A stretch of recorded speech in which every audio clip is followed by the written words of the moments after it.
Au nom de Dieu, le tout miséricordieux, le plus miséricordieux. Hamim.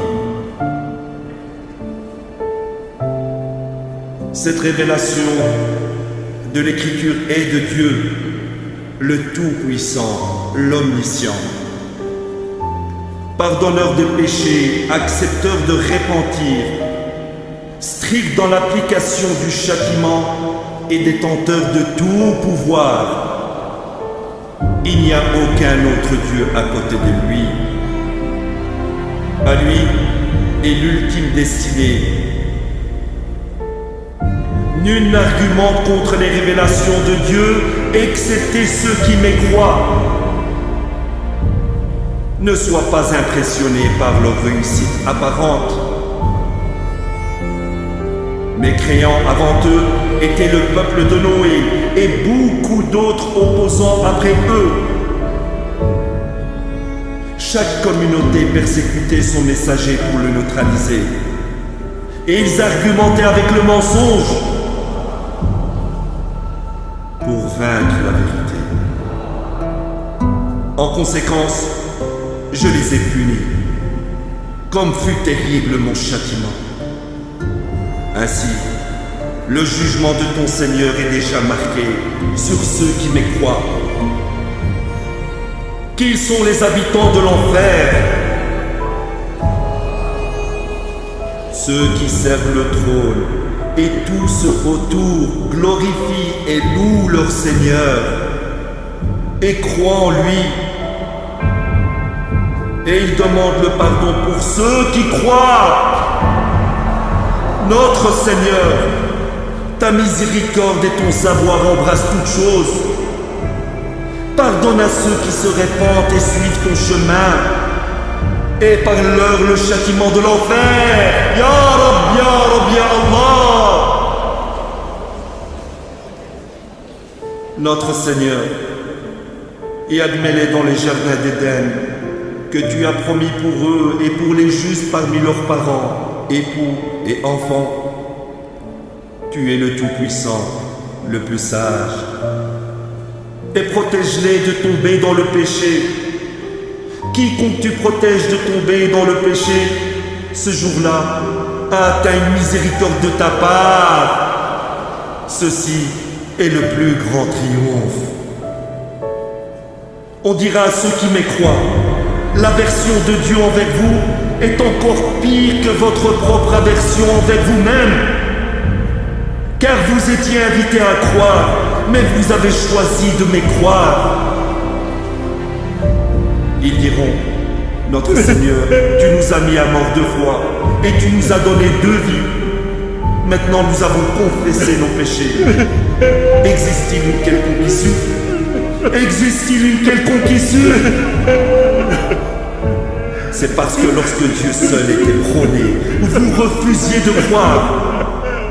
Mais quand d'autres étaient mentionnés à côté de lui, vous croyez. Donc, le jugement de Dieu a été prononcé.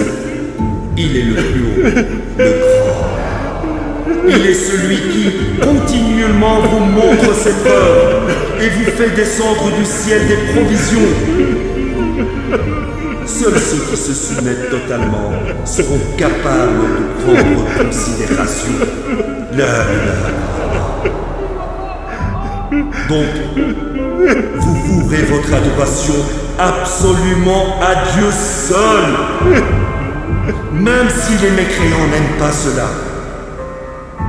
Détenteur des plus hauts rangs et souverain de tout le règne, il envoie l'inspiration portant ses ordres à quiconque il choisit d'entre ses serviteurs pour avertir au sujet du jour de la convocation. C'est le jour où tout le monde sera complètement exposé. Nul d'entre eux ne cachera quoi que ce soit à Dieu. Rien.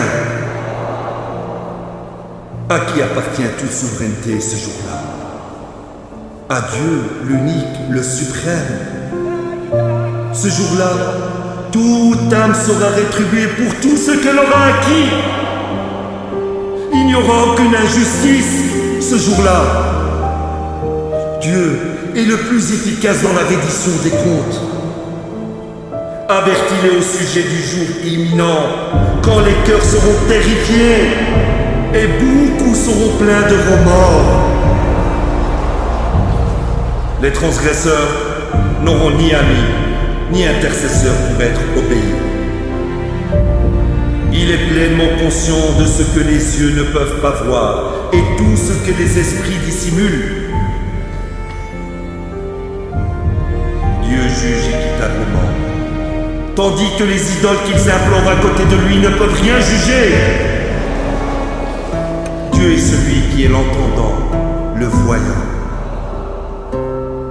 N'ont-ils pas parcouru la terre et noté les conséquences pour ceux d'avant eux?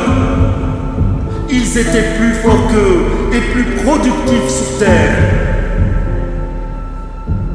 Mais Dieu les a punis pour leurs péchés et rien ne pouvait les protéger de Dieu.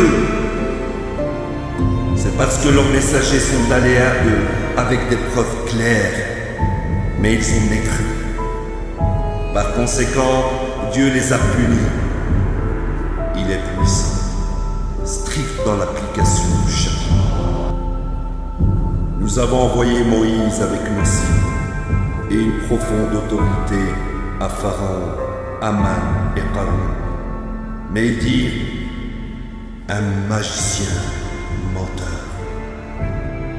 Et quand il leur montra la vérité de notre part, ils dirent, tuez les fils de ceux qui ont cru avec lui et épargnez leurs filles. Ainsi, l'intrigue des mécréants est toujours pernicieuse. Pharaon dit, laissez-moi tuer Moïse et qu'il implore son Seigneur.